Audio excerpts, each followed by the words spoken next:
Hello everyone. तो आज का हमारा टॉपिक जो है वो है डायलेक्टिकल मटेरियलिज्म। तो इसको हम स्टडी करेंगे। सीधा टॉपिक पे आने से पहले थोड़ा बैकग्राउंड हमें आइडियलिज्म और डायलेक्टिकल आइडियलिज्म के बारे में पता होना चाहिए। डीप में ज़्यादा नहीं जाएंगे, थोड़ा हम डेप्थ में नहीं जाएंगे, सुपरफिशियली इसको थोड़ा पता होना चाहिए। तो पहले आइडियलिज्म क्या होता है। तो आइडियलिज्म एक फ़िलॉसफी है, एक कंसेप्ट है कि जो रियलिटी होती है, यानी जो मैटर होता है, मटेरियल कंडीशंस सोसाइटी में हमें जो टेंजिबल चीज़ें दिखती हैं, वो हमारे आइडियाज़ का आउटकम है।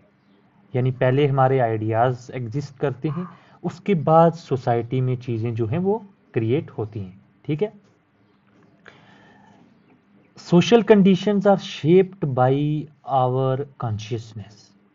पहले हमारी कॉन्शियसनेस आती है, फिर सोसाइटी में जो कंडीशंस क्रिएट होती हैं, नेचर में जो कंडीशंस क्रिएट होती हैं, वो उसके बाद होती हैं। तो प्राइमरी जो है वो आइडिया है, प्राइमरी हमारी थिंकिंग है।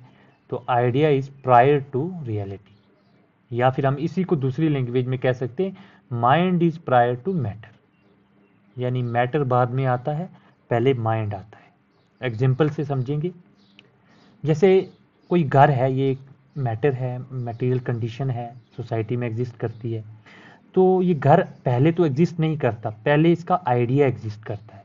सबसे पहले अगर किसी ने कोई घर बनाना है तो वो उसका डिज़ाइन सोचेगा, उसका आर्किटेक्चर सोचेगा, कहाँ कौन सा कमरा होगा, कितने बाई कितने का घर होगा। उसके बाद उस पहले आइडिया आया तो उसके बाद घर बनेगा। इसी तरीके से फ्रेंच रेवोल्यूशन की को आइडियलिस्ट कैसे फ्रेंच रेवोल्यूशन को स्टडी करेंगे, वो इसको कैसे एनालाइज करेंगे। ठीक है, इसको तो मटेरियलिस्ट का हम आगे पढ़ेंगे, उनका अलग व्यू रहता है। तो आइडियलिस्ट ये कहेंगे कि फ्रेंच रेवोल्यूशन भी आइडियाज़ की वजह से आया। यानी पहले इनलाइटनमेंट का पीरियड चल रहा था, उसमें रूसो टाइप, ठीक है, जे रूसो थे, वोल्टायर थे, ये फिलोसफर थे। ठीक है, ऐसे ही और भी थे। तो इन फिलोसफर्स ने फ्रीडम, लिबर्टी, ठीक है, तो जस्टिस वगैरह इनकी बात करी, डेमोक्रेसी की बात करी। तो फिर जाके उनके आइडियाज़ पर मूवमेंट चली और फ्रेंच रेवोल्यूशन आया। यानी पहले आइडियाज़ आए। इसी तरीके से स्लेवरी जो अमेरिका में 1860s में सिविल वार थी जब चली, तो स्लेवरी ख़त्म हुई है ना। तो ये उसका भी रीज़न जो देंगे आइडियलिस्ट जो लोग हैं, वो ये रीज़न देंगे कि पहले आइडिया आया कि स्लेवरी नहीं होनी चाहिए, इक्वलिटी का आइडिया आया, फिलोसफर्स ने, थिंकर्स ने इक्वलिटी की बात करी। तो उसके बाद क्या हुआ, फिर जाकर स्लेवरी अमेरिका से ख़त्म की गई इस आइडिया के बाद। ठीक है, थोड़ा और, ये आइडियलिस्ट जो है ना, जो आइडिया की बात करते हैं, आइडिया हमें दिखता नहीं है। तो मतलब ये ना दिखने वाली जो रियलिटी है, जो टेंजिबल नहीं है, जो हमारे जो सेंसेस हैं, जिसको परसीव नहीं कर सकते, उस पर यकीन करते हैं, उस पर ट्रस्ट करते हैं। तो इसीलिए इनका इनडायरेक्टली ये लोग जो ज़्यादातर हैं, ये स्पिरिट्स की बात करते हैं, गॉड की बात करते हैं, सुपर नेचुरल थिंग्स वगैरह पे बिलीव रखते हैं। वो कहते हैं कि जो हमारे आइडियाज़ हैं वो मटेरियल वर्ल्ड पे डिपेंड नहीं करते, मटेरियल वर्ल्ड से इंडिपेंडेंट है। यानी जो मटेरियल वर्ल्ड है, जो हमारे आसपास की सराउंडिंग है, उसकी वजह से हमारे आइडियाज़ नहीं बनते। ये कहते हैं कि हमारे आइडियाज़ की वजह से हमारे इर्द गिर्द की सराउंडिंग जो है वो बनती है। ये हर जो भी नेचुरल इवेंट्स हैं या कोई सोशल इवेंट होता है, नेचुरल इवेंट जैसे हमें पता है कोई अर्थक्वेक वगैरह आ गया, ठीक है, सोशल इवेंट्स, मान लो कोई रेवोल्यूशन हो गया, कोई मूवमेंट आ गई, कोई पॉलिटिकल क्राइसिस होगी, तो वो ये इन सब का भी जो रीज़न देते हैं, बोलते हैं कि सुपर नेचुरल हैं। जैसे अर्थक्वेक आ गया तो गॉड की तरफ से आया, जब सीन ज़्यादा हो गई, एक्सीडेंटली रेवोल्यूशन हो जाते हैं, अचानक से हो जाते हैं, ये कहते हैं कि ऐसी फोर्सेस की वजह से ये चीज़ें होती हैं, ये इवेंट्स होते हैं जिन पे इंसान का कोई कंट्रोल नहीं है। इंसान कुछ नहीं कर सकता अपनी मर्जी से। इसको आइडियाज़ जब आएंगे तो उनके बेसिस पे अचानक से आइडियाज़ आएंगे, मिस्टीरियसली आइडियाज़ आएंगे, ठीक है, और वो आइडियाज़ के बाद सुपर सोसाइटी में चेंज आएगी। ऐसे इंसान जो है इन चीज़ों को कंट्रोल तो कर नहीं सकता, आइडियाज़ अपनों को कंट्रोल नहीं कर सकता इंसान। तो इस वजह से जितनी भी ये चेंजेज आती हैं, इंसान उसमें कोई उसका रोल नहीं है, इसलिए बहुत ज़्यादा कंजर्वेटिव है। ये ह्यूमंस को कहते हैं कि तुम अपनी तकदीर, अपनी डेस्टिनी चेंज नहीं कर सकते, सारे जो इवेंट्स वगैरह हैं ये सुपर नेचुरल बींग्स कंट्रोल करती हैं। ठीक है, फॉर एग्जांपल ये एग्जांपल देंगे कि रेसिज्म जो है, ये भी क्यों है रेसिज्म, डिफरेंट रेसिस हैं, ये बोलेंगे कि क्योंकि इंसान की बायोलॉजी ऐसी है, इंसान के जीन्स ऐसे हैं कि कुछ इंफीरियर होते हैं, कुछ सुपीरियर होते हैं, ये बायोलॉजिकली कंट्रोल्ड है, नेचर ही ऐसा है, इंसान की फितरत ऐसी है, इसमें इंसान कुछ नहीं कर सकता, रेसिज्म तो एक फैक्ट है, इसने होना ही है।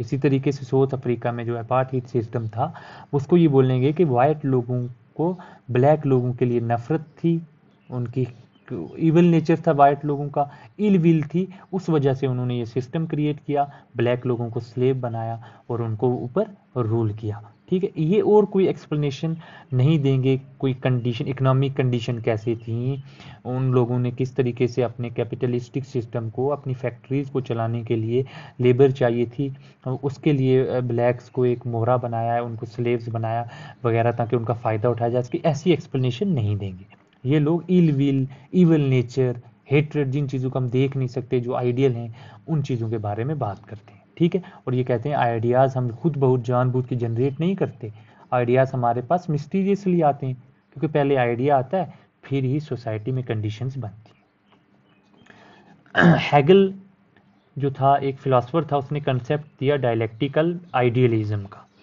ठीक है, तो डायलेक्टिकल आइडियलिज्म क्या है कि हैगल का कहना था कि जो चेंज आती है सोसाइटी में, ठीक है, कोई एक सिस्टम चल रहा है, उससे दूसरे सिस्टम की तरफ अगर चेंज आती है, तो वो इस वजह से आती है क्योंकि जब आइडियाज़ में आपस में कन्फ्लिक्ट होता है, ठीक है, तो दो कन्फ्लिक्टिंग आइडियाज़ आ जाते हैं, तो फिर उसकी वजह से सोसाइटी में चेंज आएगी। ठीक है, वो कहता है पहला एक आइडिया आ गया, जो फर्स्ट एक कोई बंदा आइडिया देता है उसको हम बोलते हैं थीसिस, उसी के अपोजिट फिर आस्ता आस्ता जाके उसके खिलाफ एक आइडिया डेवलप होता है जिसको बोलते हैं एंटीथीसिस, फिर उन दोनों का मिक्सचर, दोनों का बेस्ट पार्ट ले लेते हैं, तो फाइनली आ जाता है हमारे पास सिंथेसिस।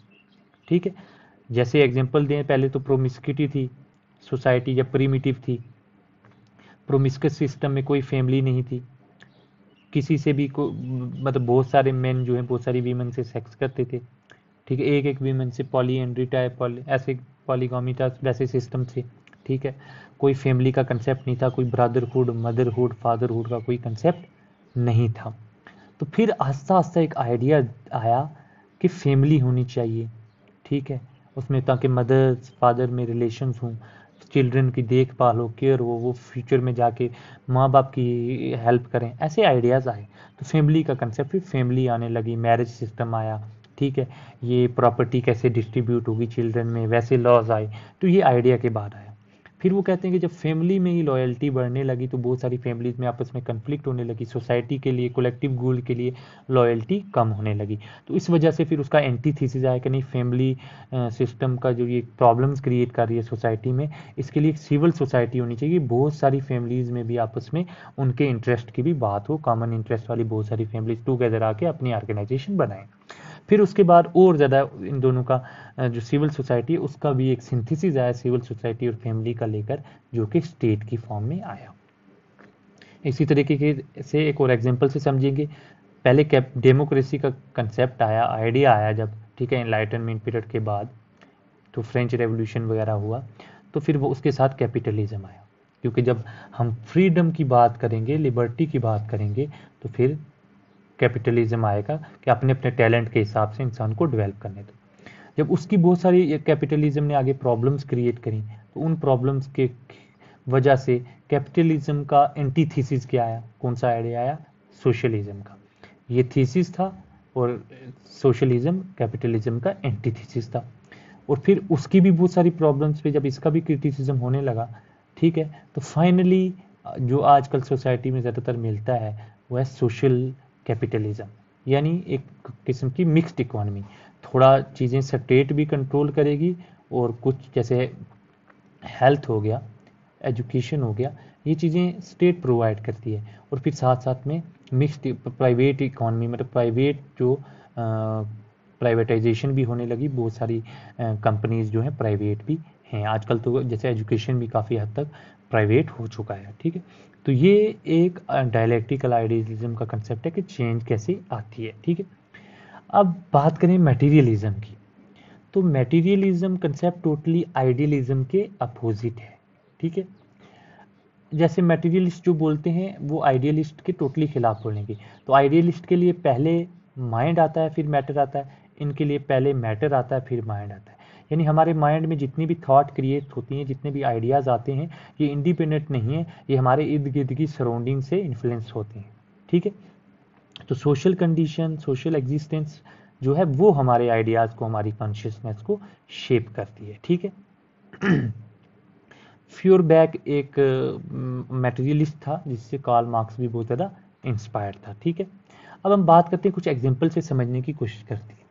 अब जो ये मटेरियलिस्ट हैं, ये स्लेवरी जो अबॉलिश हुई अमेरिका में, उसको पता है कैसे ये इंटरप्रेट करते हैं। ये कहते हैं कि अमेरिका में क्या था, नॉर्दर्न स्टेट्स थी वो कैपिटलिस्ट थी।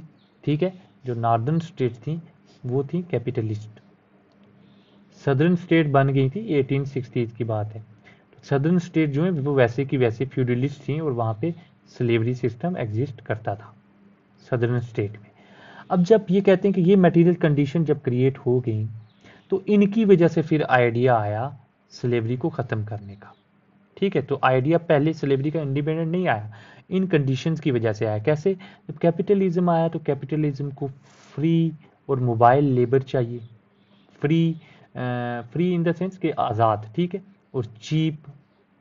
फ्री मोबाइल लेबर चाहिए और मोबाइल मतलब इन द सेंस जो इजीली मूव कर पाए, जो बंदिशों में ना हो, जिनको कोई कंट्रोल ना कर रहा हो, ऐसी लेबर हो, और चीप लेबर हो। ऐसी लेबर की ज़रूरत थी कैपिटलिज्म को, क्योंकि कैपिटलिज्म तो फ्रीडम लिबर्टी के कंसेप्ट पे ही है, एग्जिस्ट करता है। तो इसीलिए वो उन्होंने क्या किया, उनको इस चीप लेबर की बहुत ज़्यादा ज़रूरत थी, और ये लेबर जो है सदर्न स्टेट में स्लेव्स की फॉर्म में मौजूद था।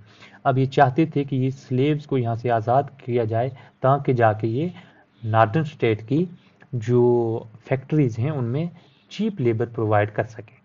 ठीक है, तो इसलिए ये कंडीशंस क्रिएट हो चुकी थी। इसलिए कैपिटलिज्म, जो ये कैपिटलिस्ट लोग थे नॉर्दर्न स्टेट्स के, इन्होंने क्या किया, इन कैपिटलिस्ट लोग ने आइडियाज़ देने शुरू किए कि स्लेवरी को ख़त्म होना चाहिए, इक्वलिटी होनी चाहिए, और इन्होंने मूवमेंट्स भी चलाई। ठीक है, जैसे इब्राहिम लिंकन वगैरह, उन्होंने बहुत काम किया और फाइनली जो जाके स्लेवरी ख़त्म हुआ।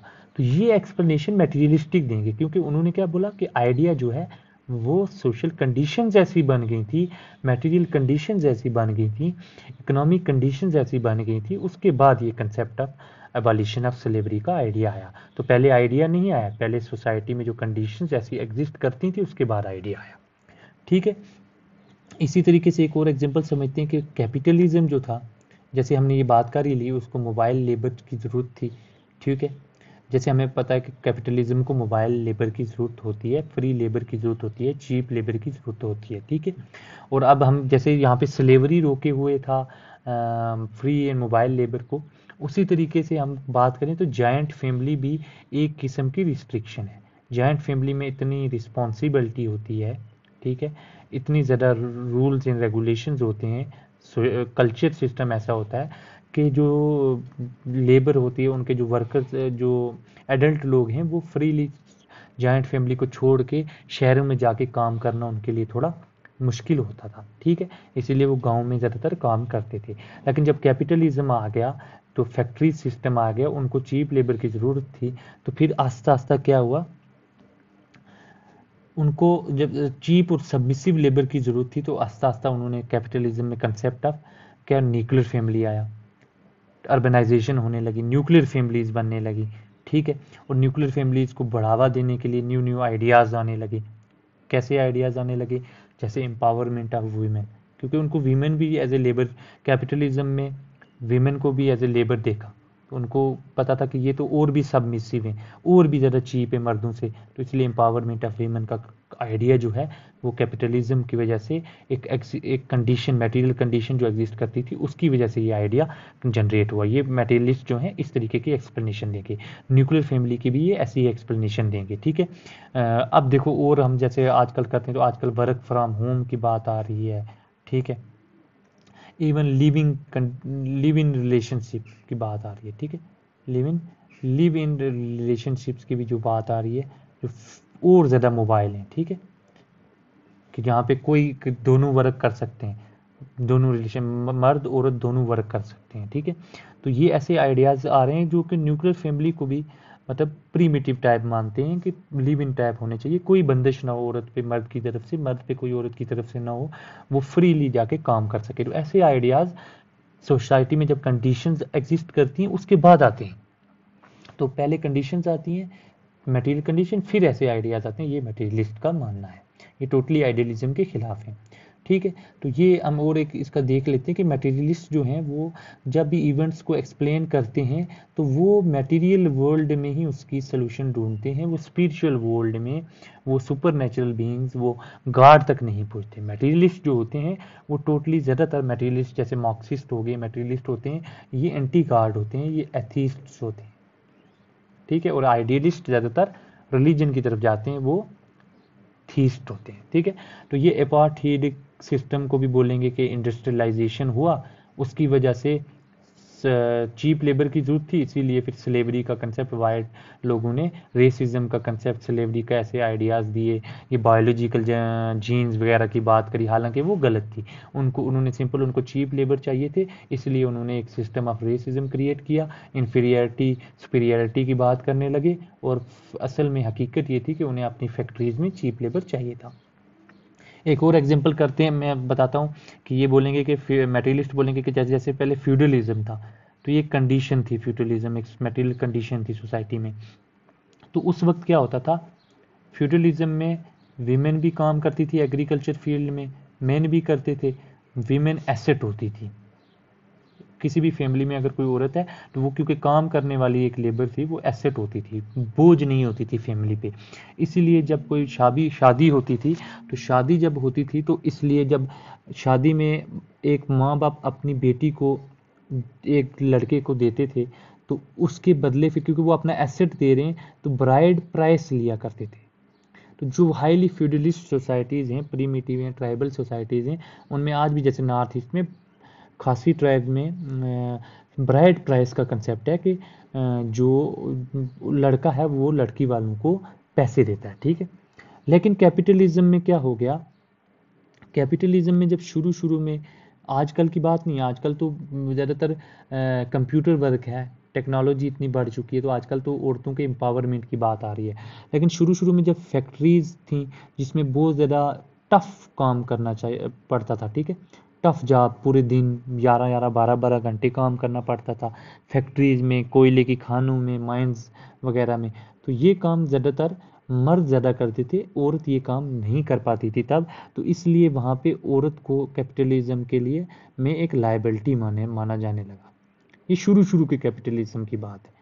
ठीक है, और जब कैपिटलिज्म में औरत को एक लायबिलिटी माना जाने लगा, तो इस वक्त इसका मतलब है जब मैरिज होगी, मैरिज एक एक्सचेंज होगी, वीमेन एक औरत जो है वो मर्द के घर जाएगी, तो मर्द यानी वो एक लायबिलिटी को खरीद रहा है, एक लायबिलिटी ले रहा है। तो इसका मतलब जो वो है वो लड़की के माँ बाप से उल्टा पैसे मांगेगा।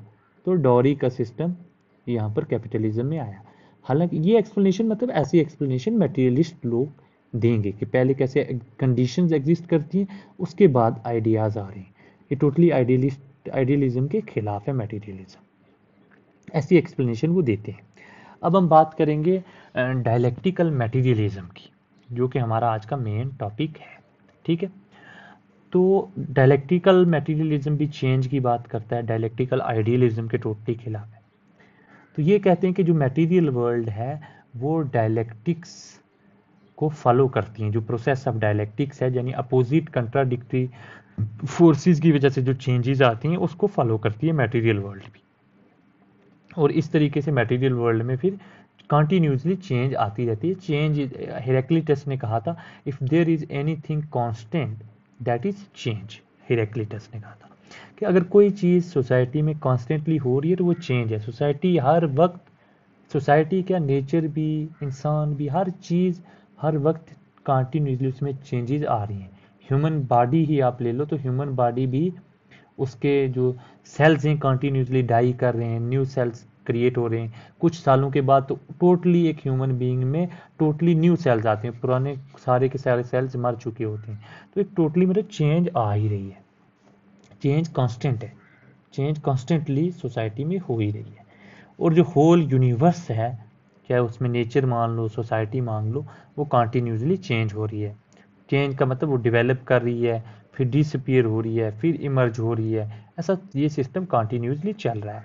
ह्यूमन बीइंग को भी ले लो, वो पैदा होता है, जवान होता है, बूढ़ा होता है, फिर मर जाता है, तो बहुत सारी चेंजेस के थ्रू ये जाता है। तो अब ये बोलते हैं चेंज जो है ये does not occur by chance. हालांकि आइडियलिस्ट बोलते थे कि जो चेंज है वो मिस्टीरियसली होती है, ठीक है, वो एक्सीडेंटली बहुत सारे इवेंट्स होते हैं, या वो डायलेक्टिकल आइडियलिज्म की वजह से होती है, हैगल ने बोला था। लेकिन ये कहते हैं कि चेंज चांस की वजह से या एक्सीडेंट की वजह से नहीं होती, लेकिन मटेरियल कंडीशन सोसाइटी में एग्जिस्ट करते हैं, उनकी वजह से चेंज होती है। तो ये चेंज कैसे होती है, ये लॉ ऑफ डायलेक्टिकल मूवमेंट या डेवलपमेंट को फॉलो करती है, ठीक है। तो लॉज ऑफ डायलेक्टिकल डेवलपमेंट हमें इसका मतलब पढ़ने पड़ेंगे, क्या लॉज हैं डायलेक्टिकल डेवलपमेंट के जिनकी वजह से चेंज आती है, ठीक है। तो वही है डायलेक्टिकल मटेरियलिज्म, ठीक है।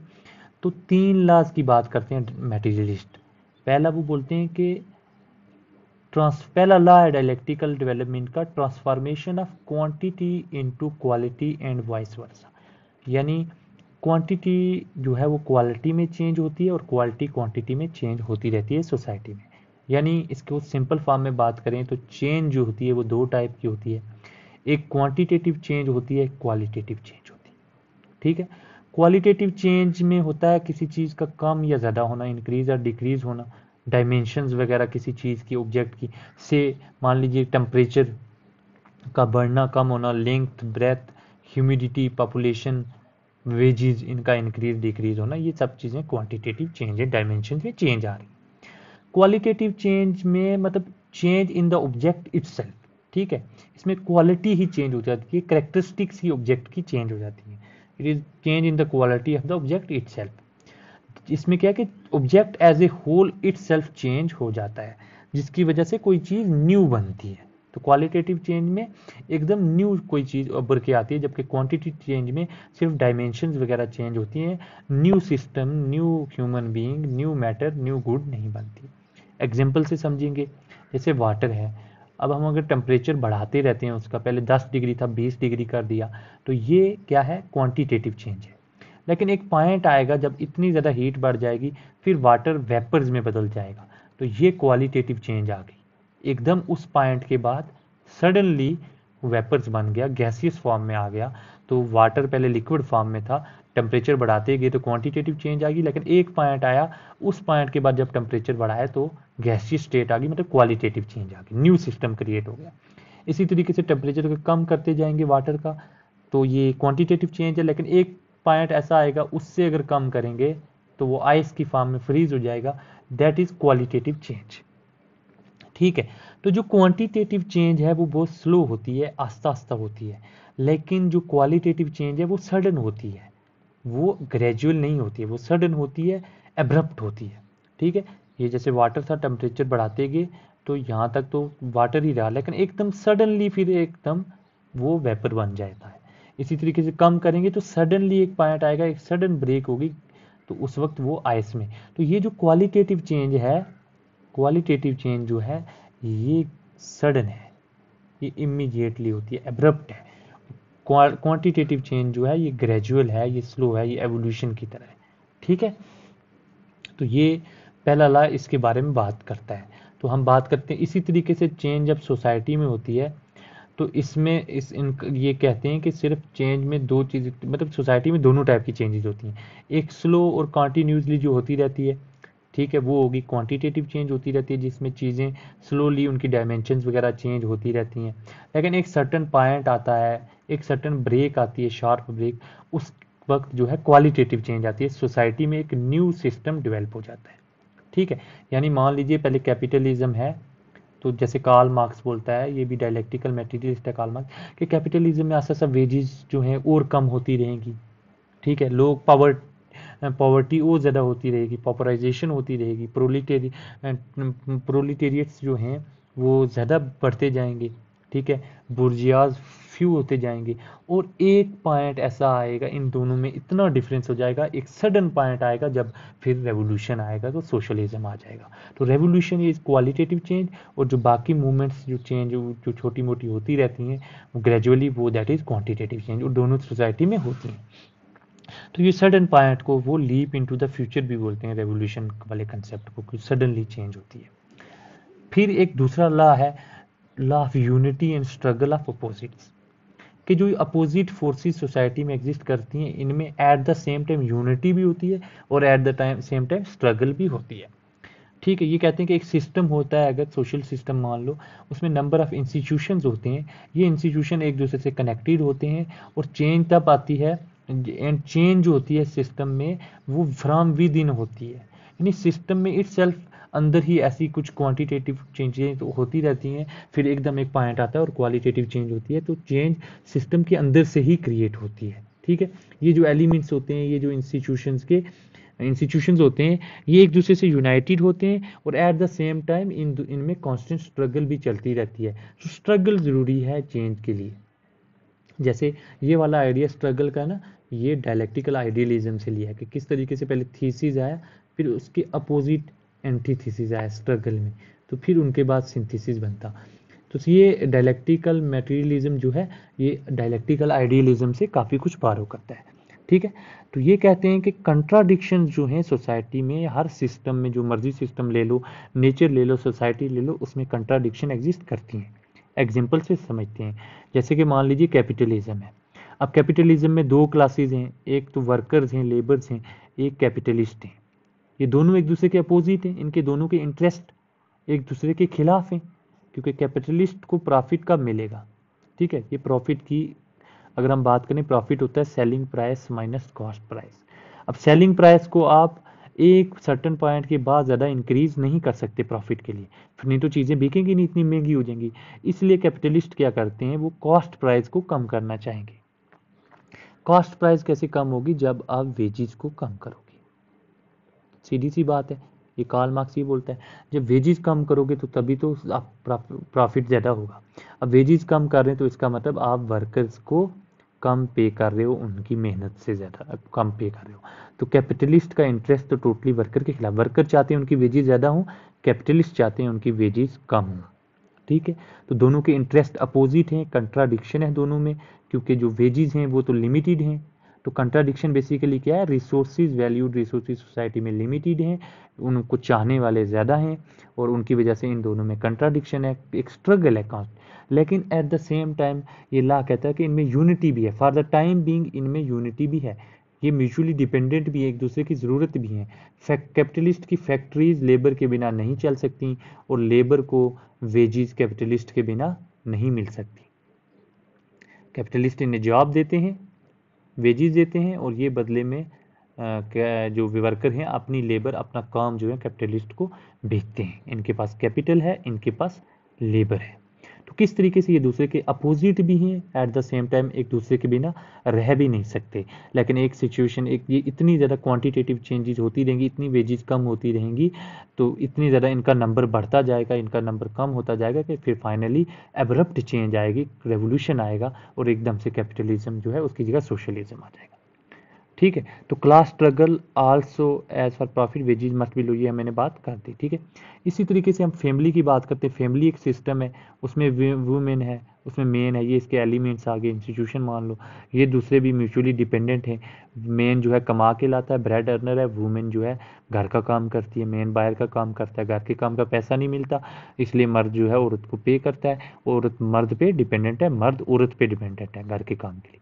तो दोनों एक दूसरे के ऊपर डिपेंडेंट है, म्यूचुअली डिपेंडेंट है, और दोनों के इंटरेस्ट भी एक दूसरे के अपोजिट है, उनमें स्ट्रगल भी है। कैसा स्ट्रगल है, कि औरतें चाहती हैं वो भी काम करें, वो भी कमाएं, फेमिनिज्म का पूरा कंसेप्ट आप देख लो, खाली मर्द ही क्यों काम करें, वो भी काम करें, मर्द जो चाहते हैं वो भी आराम करें। ठीक है, तो इस तरीके से, और मर्द ये भी नहीं चाहते कि औरतें काम करें, क्योंकि वरना उनको जो है आगे जॉब्स नहीं मिल रही, आगे अनएम्प्लॉयमेंट है। तो इस तरीके से एक दूसरों में आपस में स्ट्रगल भी है, और एक दूसरे पे डिपेंडेंट है। कास्ट का सिस्टम ले लो, इस सिस्टम में अनटचेबल एलिमेंट है, ब्राह्मण्स हो गए। ठीक है, तो एक दूसरे पे म्यूचुअली डिपेंडेंट भी है, जैसे जजमानी सिस्टम है। ब्राह्मण्स इनको क्या करते हैं, रिलीजियस रिचुअल्स इनके परफॉर्म करते हैं, इनको रिलीजियस सर्विसेज देते हैं, रिलीजियस सर्विसेज। और अनटचेबल्स ये स्कैवेंजिंग का काम करते हैं, ये ब्राह्मण्स को सर्विस देते हैं, उनको सर्व करते हैं। ठीक है, at the same time struggle भी है, कास्ट स्ट्रगल भी इनमें एग्जिस्ट करती है। ये अपने राइट्स के लिए फाइट कर रहे हैं, ठीक है, और ये उनको क्या कर रहे हैं, अपोज कर रहे हैं, ये नहीं चाहते कि वो डेवलप हों, मतलब ऐसा कास्ट सिस्टम में रहता है। तो ये देखिए किस तरीके से स्ट्रगल भी है और at the same time unity भी है, ठीक है। और फाइनली एक पॉइंट रीच होगा जब एकदम शार्प ब्रेक आएगी कास्ट स्ट्रगल में, क्वांटिटेटिव चेंजेस इतनी हो जाएंगी, इतना ये हार्श हो जाएगा कि एक रेवोल्यूशन के फॉर्म में फिर कास्ट सिस्टम जो है वो ख़त्म हो जाएगा और न्यू सिस्टम कोई क्रिएट होगा जस्ट इक्वल सिस्टम, ठीक है।